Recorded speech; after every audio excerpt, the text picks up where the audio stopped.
한 원로 목사님이 이제 젊은 시절 6.25 피난 때 피난 가다가 이제 어디까지 가셨나 봤더니 목포까지 간 거예요.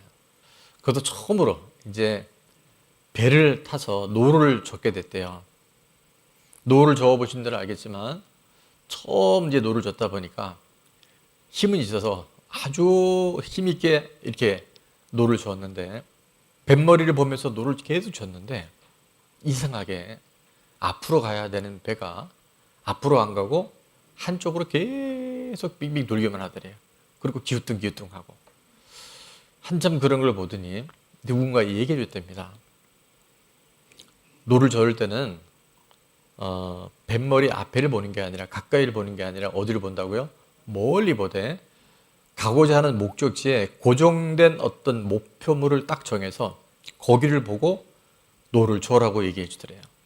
그래서 아이고 내가 그렇게 열심히 해도 똑바로 못 갔는데 그 어디 목표를 보고 간다고 뭐 똑바로 가겠어? 라는 속으로 생각이 들었는데 뭐냐면 해본 분이 얘기를 했기 때문에 이제 순종차 한번 해봤대요. 기우뚱하고 원점을 만들고 빙빙 돌 때는 앞에를 보고 배 앞에를 보고 열심히 졌는데 이제는 저 멀리 딱 나무 한 그루를 보면서 노를 저으니까 자 우리들 중에도 노 저은 분들 있죠. 어떻게 갔을까요? 똑바로 배가 뒤뚱뒤뚱 안 하고 잘 가더랍니다. 자, 이 이야기의 교훈은 뭘까요? 이 이야기의 교훈이 뭘까요? 다 알죠? 예. 자, 화면에 제가 한번 적어봤어요. 같이 한번 읽습니다. 열심히 하는 것보다 목표가 중요합니다. 무엇을 하느냐보다 무엇을 보느냐가 더 중요합니다. 아멘. 열심히 하는 거 되게 필요하죠. 근데 목표가 없으면요. 기우뚱거리고 표류해요. 무엇을 열심히 하는 거 중요해요. 근데 내가 무엇을 보며 열심히 하냐는 우리 인생에 더 중요한 줄로 믿습니다. 우리 가진 목표는 굉장히 다양해요. 많은 사람들이 부자가 되는 게 목표인 사람 많아요. 그래서 모든 관계나 모든 일을 뭘로 본다? 돈으로 보는 거야. 돈이 될까 안 될까? 이 사람 만나면 나한테 이득이 될까 안 될까? 이 직장 저 직장 갔을 때 연봉을 더 많이 받을까 적게 받을까? 그러니까 모든 목표가 돈에 꽂혀 있는 경우가 상당히 많고 또 뭐 있습니까? 요즘에 이제 이 건강. 예. 그래서 이 무병장수가 목표인 거예요. 이런 분들은 몸을 좋다 그러면 하여튼 돈이 얼마가 드든 꼭 먹어야 되고 건강에만 좋다 그러면 뭐 등산, 헬스 하루에 막 3시간, 5시간까지 건강을 위해 투자하는 분들이 요즘 굉장히 많아지고 있어요. 그것이 돈이 됐든 그것이 건강이 됐든 학벌이 됐든 외모가 됐든 자 그것이 우리 인생의 목표가 되면 어떤 일이 일어날까요? 예, 인생이요 계속 뭔가 안정적이지 않고 기우뚱기우뚱하는 거예요. 또 하나는 열심히 살아가는데 내 삶은 다람쥐 쳇바퀴 돌듯이 매일 원점을 맴도는 거예요. 우리가 목표가 중요한데 더 중요한 그 목표가 무엇을 향해 있는지. 오늘 본문에 보면 제자들이 눈을 들고 보매 오직 다 같이 한번 읽습니다. 시작. 오직 예수 외에는 아무도 보이지 아니하더라. 예수님 외에는 아무것도 보이지 않는 이 땅에 살아가는 동안 많은 것들이 눈에 들어오겠지만 예수님 외에는 아무 곳에도 우리가 마음을 두지 않는 집중력 있는 삶, 표류하지 않는 인생, 목적지를 향해서 정말 끊임없이 갈 수 있는 저와 여러분 되시면 좋겠습니다. 자, 오늘 말씀의 제목이 오직 주만 바라보라예요. 오직 주만 바라보라. 왜냐하면 이 오직 주만 바라보라가 분명히 되어질 때 우리 인생은 내 노력이 아니라 나는 그냥 노를 줬을 뿐인데 목적지를 향해서 우리는 바르게 가게 될 줄 믿습니다. 자, 화면을 봅니다. 주님을 한번 다 같이 읽을게요. 시작. 주님을 바라볼 때 놀라운 변화가 일어납니다. 혹시나 지금까지 살아온 날 동안 뭐가 안 됐어요. 힘들고 지치고 하는 만큼 열매가 안 되는 분 있다면 정확하게 주님만 바라보시길 축원합니다. 자, 주님을 바라보는 사람은 어떤 사람인지 다 같이 읽습니다. 일시적인 것과 영원한 것을 분별해야 합니다. 자, 분에게 분별해야 합니다. 한번 인사하겠다. 분별해야 합니다. 지금 분별이 안 돼서요. 우리가 이렇게 힘들게 사는 거예요. 일시적인 것, 땅의 것을 영원한 것, 하늘의 것과 잘 구분할 수 있을 때요. 우리 인생은 순항을 할 수 있어요. 내가 가고자 하는 목적지에 잘 다다를 수가 있어요. 오늘 4절에 보니까 베드로가 어떤 이제 말을 하는지, 베드로가 예수께 여짜와 이르되 주여 우리가 여기 있는 것이 좋사오니 만일 주께서 원하시면 내가 여기서 초막제사를 질 때 하나는 주님을 위하여, 하나는 모세를 위하여, 하나는 엘리야를 위하여 하리다. 자, 이것만 놓고 볼 때는 베드로가 어디 되게 좋았나 보다. 여기 변화산이잖아요. 그냥 너무 그곳에 마음에 들었나 보다 하는데, 이제 이 내용에 우리가 분별력을 가져야 됩니다. 오늘 본문은 1절에 이렇게 시작을 하죠. 엿새 후에 예수님이 세 제자를 뽑습니다. 12제자 중에서 베드로, 야고보, 요한, 그리고 따로 높은 산, 여기가 변화산이에요. 자, 이 변화산을 며칠 후에 올라 엿새 후에 올라가셨다고 되어 있는데, 이 엿새 후는 언제냐면 예수님이 가버나움 지방에 가실 때 사람들이 나를 누구라 하느냐, 더 중요한 건 너희는 나를 누구라 하느냐 제자들에게 물어봤을 때 베드로가 놀라운 고백을 합니다. 놀라운 신앙 고백을 분명하게 해요. 그게 뭐였었죠? 주는 그리스도시요 살아계신 하나님의 아들이십니다. 그러니까 예수님이 바로 하나님의 아들, 구약의 그 메시아, 바로 전능자이십니다라는 것을 분명하게 고백했어요. 오늘도 우리 신앙 고백이 너무 중요해요. 아멘. 이게 그냥 아는 지식이 아니라 정말 예수님이 내 삶의 주인이시고 하나님이신 믿어지면 우리 이 땅에서 이미 영원한 하나님 나라의 자녀로 살아가게 되는 줄 믿습니다. 자, 이 고백을 너무 예수님 기뻐하셔서 뭐라 그러셨어요? 바요나 시몬아, 네가 안 건 네가 한 게 아니야. 혈기한 게 아니야. 하늘에 계신 아버지께서 너에게 그 믿음을 주신 거야. 아멘. 그리고서 두 가지의 놀라운 얘기를 하시죠.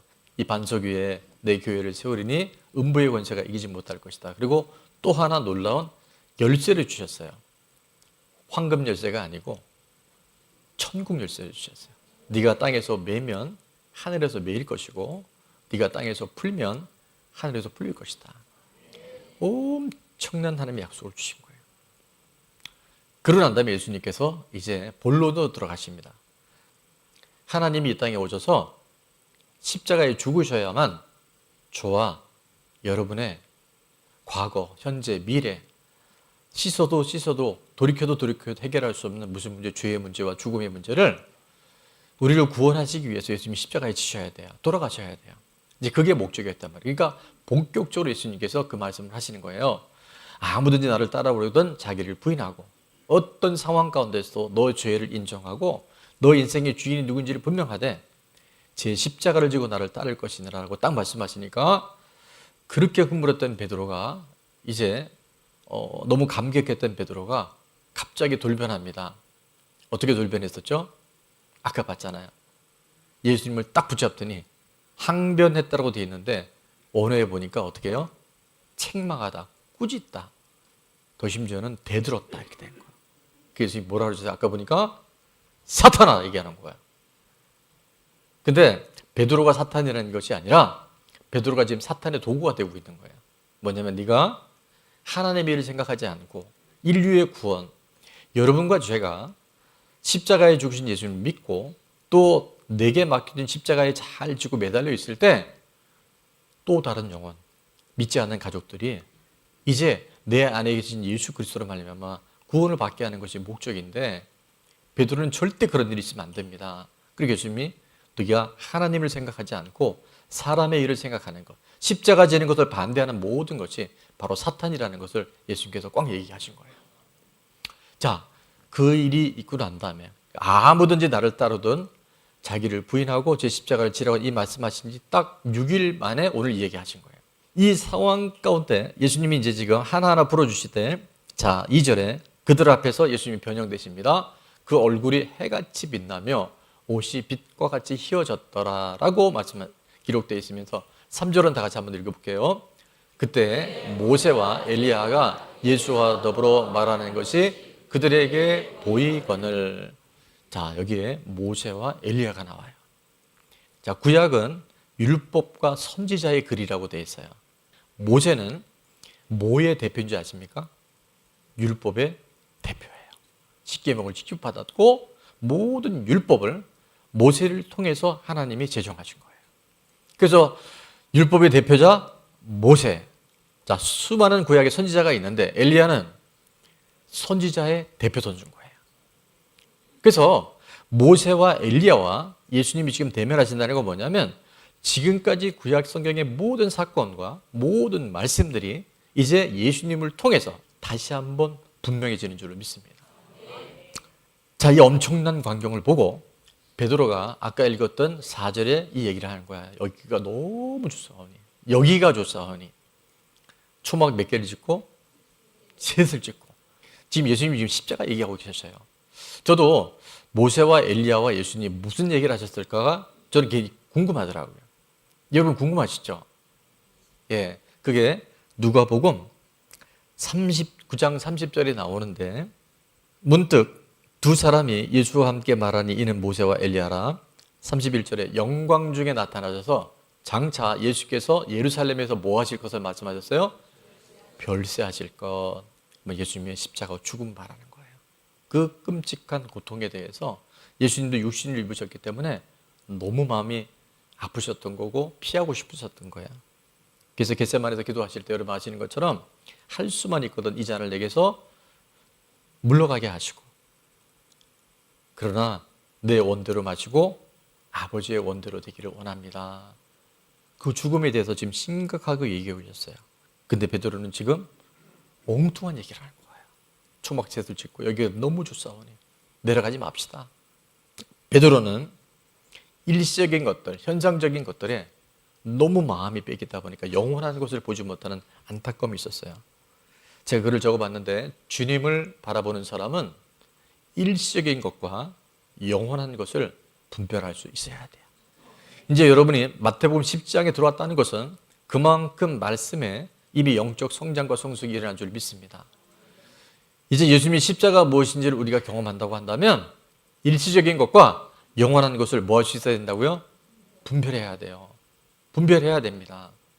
땅의 것을 얘기하는 게 아니라 지금 예수님이 땅에 오셔서 너는 여기서 살 게 아니야. 너는 그렇게 살다가 죽는 존재가 아니라 너는 영원히 나와 함께 천국 갈 존재야. 죽음 위에 영원한 세계가 있어. 지금 그 얘기를 하시는 거예요. 근데 우리는 지금 그걸 못 보고 있다는 거죠. 하나님 지금 하늘의 것을 말하죠. 영원한 것을 얘기하고 계세요. 이 땅은 정말 나그네 같거든요. 살 만큼 살아보시는 분 알 거예요. 아, 인생이 덫이 없구나. 그래서 지금 영원한 것들, 하늘의 것들을 말씀하시는데 우리는 여전히 땅의 것들, 잠시 있다 사라질 것들에 너무 많이 지금 우리가 붙들려 있는 거예요. 주님을 바라보는 사람은 일시적인 것과 영원한 것을 분별해야 합니다. 땅의 것과 하늘의 것을 분별해야 합니다. 이 분별력이 참 중요해요. 주님, 저희들에게 분별력을 더하여 주옵소서. 돈 때문에, 성공 때문에, 건강 때문에, 사람들에게 보여주는 내 외모 때문에 속지 않게 도와주옵소서. 그런 사람들에게 하나님 자유를 허락해 주셔요. 창세기 1장 26절에 보면 우리가 어떻게 지음을 받았냐면 하나님의 형상을 따라 지음 받았어요. 우리 안에 원래 하나님이 계셔야만 되는 존재로 우리를 만드셨단 말이에요. 근데 우리가 하나님을 잊어버렸잖아요.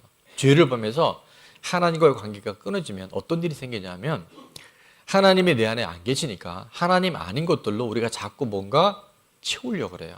그것을 두 글자로 얘기하면 따라합니다. 중독. 지금 모든 사람들이 중독에 다 물려 있어요. 대표적인 중독 두 가지를 한번 제가 말씀드리는 건 이 중독에 세워나지 않으면 내가 붙들려 있는 한 또 다른 사람들에게 예수님을 전한다는 것이 매우 어렵다는 걸 우리가 잘 깨달아야 되는데요. 잠언 23장 1절부터 8절까지 보면 자, 음식 얘기가 나옵니다. 2절에도 보면 또 음식, 목에 칼을 둬라. 이게 음식 잘 절제하라는 얘기예요. 3절에 맛있는 음식, 속이는 음식. 6절 악한 눈인 자의 음식 탐하지 말라고 말하고요. 7절 자, 먹고 마실 때 음식을 얘기하죠. 8절에도 보면 조금 먹은 것도 토하겠고 아름 것도 헛된 대로 돌아갈 것이다. 이 음식에 대해서 주의하고 경계하라는 말씀을 계속 주신 거예요. 왜 이게 문제가 되냐면 탐심이 들어오면요, 특히 식탐 이런 게 딱 들어가면요, 나도 모르게 정신을 놔버려요. 그러니까 이번 말씀이 얘기하잖아요. 근데 나는 아니라고 자꾸 비껴가려고 하는데 타협하는 것만큼 그것에 하나님의 은혜가 제한되고 사단이 공격거리가 될 수 있다는 거예요. 그래서 제가 오늘 여러분에게 이미 기상옥에 나오신 분들은 다 경험했겠지만 꿀팁을 드리려고 그래요. 음식을 잘 조절할 수 있는, 피할 수 있는 5가지가 있는데 그게 뭐냐면 과외죠. 과외. 학원 과외. 과외는 주간에 많이 해요? 야간에 많이 해요? 자, 과는 따라합니다. 과식. 외는 외식. 야는 야식. 간은 편은 편식. 억지로 만든 거예요. 억지로. 자, 이런 것들의 작은 것들이 절제가 안 되면 나도 나지만 복음을 전하는데 굉장히 제한이 된다 그랬어요. 성령의 9가지 열매가 있잖아요. 사랑과 희락과 화평과 오래 참음과 자비와 양손과 충성과 온유가 있는데 맨 마지막에는 절제예요. 여러분, 사랑도 뭐가 필요한지 아세요? 절제가 필요해요. 8가지 은사가 절제가 되어질 때 그것이 아름다운 열매가 되는 줄 믿습니다. 희락, 너무 좋은 거예요.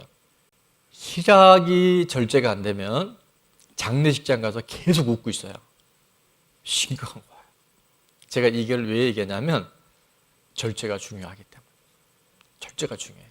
그래서 과식하는 거, 외식하는 거, 야식하는 거, 또 간식, 그다음에 편식하는 거, 이게 잘 조절이 되어질 때 우리가 내 스스로도요, 자신감이 생겨요.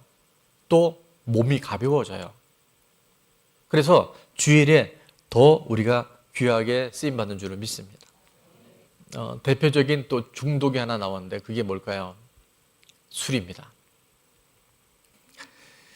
자, 잠언 23장 29절부터 35절에 보면 이 술 이야기가 계속이 나와요. 재앙, 근심, 분쟁, 원망, 까닭없는 상처, 붉은 눈, 이게 어디서 나왔느냐고 딱 질문을 하면서 30절에 보니까 술에 잠긴 자에게 있고 혼합한 술을 구하러 다니는 자에게 있다. 자, 31절에 보니까 포도주는 붉고 잔에서 번쩍이며 순하게 내려가나니, 자, 너는 같이 한번 읽어봅니다. 너는 그것을 보지도 말지어다. 성경에 있잖아요. 술을 먹지 말라보다 훨씬 무서운 건 뭐 하지도 마라? 보지도 말라는 거예요. 32절에 보니까 뱀같이 물 것이고 독사같이 쏠 것이다. 여러분, 이게요, 딱 한번 물리면 끝장난다는 얘기예요. 술 중독 진짜 어려운 거예요. 33절에 눈에는 괴이한 것이 보이고 말은요, 이게 이상한 말을 하는 거예요. 34절은 기가 막힙니다. 바다 가운데 누운 자 같고 돛대에 인생이 둥둥 떠다니는 거예요. 기분 좋잖아요. 35절에 보니까 때려도 아프지 않고요, 상하게도 감각이 없어요. 근데 그는 몰라요. 그리고 뭐랍니까? 다시 술을 찾겠다. 내가 또 술 먹어야지 살겠다. 이 얘기하는 거예요. 저는 술, 담배 하는 분들 공감하고 이해합니다. 그런데 말입니다. 우리가 천국 갈 사람이라면, 내가 정말 천국 갈 사람이라면, 내가 정말 하나님의 자녀고 하늘에 속한 사람이라면 술, 담배를 계속 할까요? 술, 담배가 싫어질까요? 멀어질까요? 대답 안 해도 아셔요. 하나님이 하라는 것 하고 하지 말라는 것 안 하면 되는데 우리가 지금 그걸 못하는 거예요. 하나님이 하라고 하신 걸까를 여러분 꼭 기억해 보세요.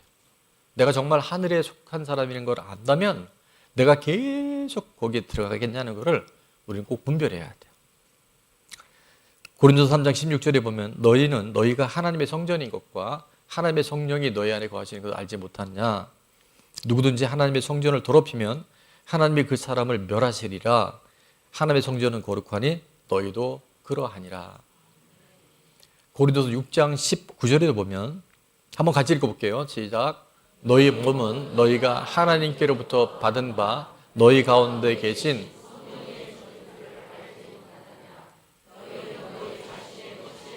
20절도요. 값으로 산 것이 되었으니 그런즉 하나님께 영광을 돌리라. 아멘. 여러분, 우리의 몸이 그렇게 중요한 거예요. 그러나 적어도 3개월, 6개월, 1년 예수님을 인격적으로 만났고 내가 정말 남은 이 땅의 삶이 예수 복음을 전하는 거라고 했다면 이제 여러분 정신 차리셔야 돼요. 분별하셔야 돼요. 아닌 건 아니어야 돼요. 이상한 건 이상한 거예요. 근데 붙들려 있는 건 지금 여러분의 미혹당한 거예요. 이 말씀이 아픔이 아니라 고통이 아니라 이제 하나님이 나를 사랑하시는 말씀이 되기를 소원합니다.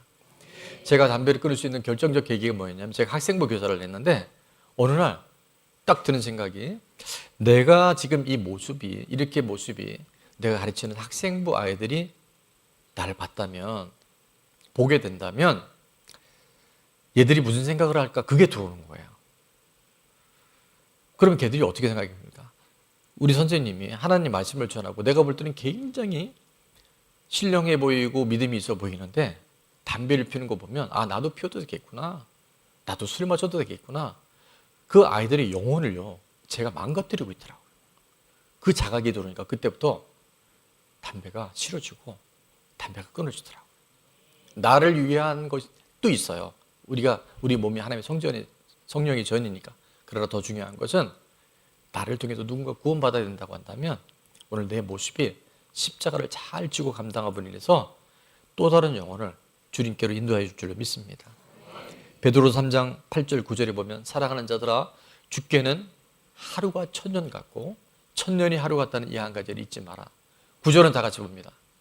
주의 약속은 어떤 이들이 더디다고 생각하는 것 같이 더딘 것이 아니라 오직 주께서는 너희를 대하여 오래 참으사 아무도 멸망하지 아니하고 다 회개하기에 이르기를 원하시느니라. 아멘. 다 구원받기를 원하시는 거예요.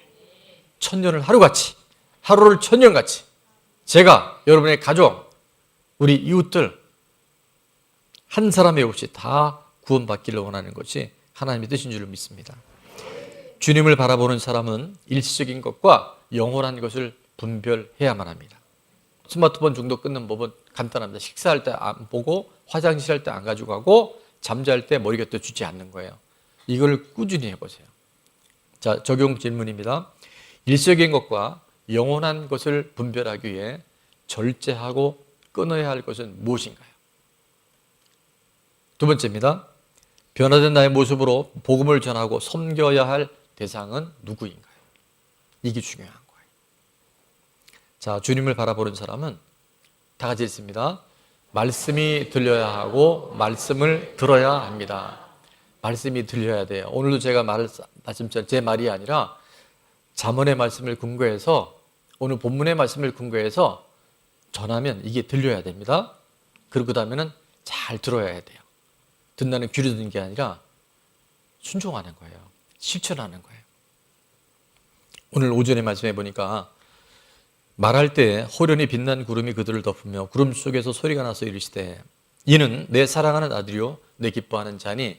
자, 너희는 같이 있습니다. 너희는 그의 말을 들으라 하시는지라. 아멘. 우리는요 예수님이 하신 말씀을 듣는 거예요. 예수님 말씀을 듣는 게 우리가 살아나는 길이에요. 말씀이 들려야 하고 말씀을 들어야 합니다. 저는 왜 베드로가 이렇게 하는 말씀, 예수님 말씀을 잘 못 들었을까를 궁금했는데 누가복음 9장에 보니까 32절에 베드로와 및 함께 있는 야고보와 요한이요 뭐에 따라요? 깊이 절도하랬어요. 한번 따라합니다. 자존감과 자존심의 싸움. 그러니까 자존감이 세다는 건요 하나님 앞에서 내가 누군지를 발견하면 우리 자존감이 올라가요. 근데 사람 앞에서 자꾸 비교하면 자존심이 세져요. 그러니까 자존감이 올라가면 자존심은 약해지고 자존감이 떨어지면 자존심이 센 거예요. 말씀이 들리면 내 죄가 생각이 나고 말씀을 들으면 우리 안에 자유가 임합니다. 로마서 10장은 이렇게 말씀하죠. 믿음은 어디서 나요? 들음에서 나요. 들음은 그리스도의 말씀으로 와요. 말씀이 잘 들려야 하고 말씀의 삶 가운데 잘 살아내야 할 줄 믿습니다. 그렇게 예수님을 만난 사람들에게 진리는 예수님이 진리예요. 말씀이 진리예요. 안다는 것은 지식이 아니에요. 그분을 경험하는 거예요. 기네스코라는 단어를 쓰는데 그분을 만나면 그분이 내 안에 계시면 따라합니다. 진리가 예수님이 말씀이 나를 자유케 합니다. 여러분 말씀이 들리면요, 말씀대로 살아내면요, 묶여있던 것들이 풀어져요. 사람과의 관계가 풀어지고요, 중독이 풀어지고요, 내 안에 나도 모르게 계속 눌려있던 것들이 자유롭게 되는 줄 믿습니다. 적용입니다. 말씀이 잘 들리고 잘 듣는 편인가요? 1번 다 같이 읽을게요. 말씀이 안 들리는 이유가 무엇인가요? 왠지 아세요? 듣기 싫으니까. 자, 두 번째, 말씀에 순종함으로 자유해야 할 것은 무엇인가요? 여러분이 묶여있는 것을요, 말씀을 한번 따라가 보십시다. 주시는 축복이 있어요. 주님 바라보는 사람에게 주시는 것은 따라하면 두려움을 극복하게 됩니다. 오늘 6절 7절에 보니까 제자들이 듣고 엎드려 심히 두려워하니 예수께서 나와 그들에게 손을 대시미실 때 다 같이 있습니다. 일어나라. 시작. 일어나라. 두려워하지 말라 하시니, 예수님 만나면, 예수님의 손이 우리와 함께 터치가 되면 우리는 일어나게 되고 두려움이 떠나가게 되는 줄 믿습니다. 자, 주님을 바라보는 사람은 다 같이요. 시작. 주님을 바라보는 사람은 두려움을 극복하게 됩니다. 두려움은 떠나갑니다. 우리 안에 그것이 무엇이든 간에 내가 말씀 앞에 조명이 되면요, 내가 보이고 우리 가족이 보이고 영혼이 보이고, 그래서 우리 안에 묻고 있었던 두려움의 영들이 이제는 더 이상 힘을 못 쓰고 떠나가게 될 줄로 믿습니다. 나의 두려움은 무엇인가요? 두려움의 극복을 위해 무엇을 실천하면 좋을까요? 여러분, 5종 세트가 여러분의 속박이 아니라 특권이 될 수 있기를 바랍니다. 목장 모임에 참석하시되 여러분의 연약함을 오픈할 수 있으면 여러분의 많은 하나님의 자유를 주실 거예요. 그리고 또 함께 중보했으면 좋겠어요. 자, 주님을 바라보는 사람은 첫 번째요, 일시적인 것과 영원한 것을 분별해야 합니다. 두 번째, 말씀이 들려야 하고 말씀을 들어야 합니다. 세 번째, 두려움을 극복하게 됩니다. 오늘 그런 눌림이 있는 분들이 있다고 한다면 말씀이 들려주고 예수님이 여러분의 그 수고하고 무거운 짐을 다 가져가서 여러분 때문에, 여러분 가정 안에 아직 예수님 모르는 사람, 예수님 안 믿는 사람, 내가 끊어야 할 것 끊음으로 인해서 그 영혼이 살아가고 여러분 안에 있는 박혀 있던 모든 것들이 풀어지고 열려지는 주인공이 될 수 있길 바랍니다. 내 문제를 보느라고 내 가족의 아픔을 못 보는 그런 일이 없으면 좋겠어요. 문제는 예수님께서 다 해결해 주시고 맡겨드리면 됩니다.